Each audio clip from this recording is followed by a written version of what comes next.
Hey everyone, welcome back to our channel. In this video, I'm going to show you how you can use the Google Gemini Colab.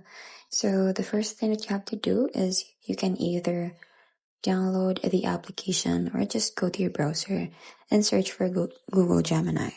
So in here, you will have to ask the Gemini on what you want to be generated, and you can also attach photos or files depending on what you need. So in this one, we are going to be asking to generate me a photo of a cute dog holding a banana. So it will start generating, and as you can see here, we have the photo. So what you're gonna do is to click on the photo, and you'll have here the download button. So we click on that one, and then as you can see, the download is starting. So there, and then what you're gonna do next is click on this and tap on the downloads.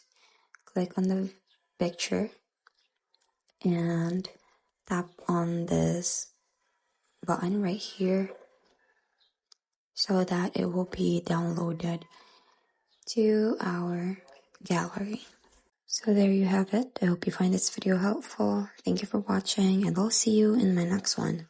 Bye!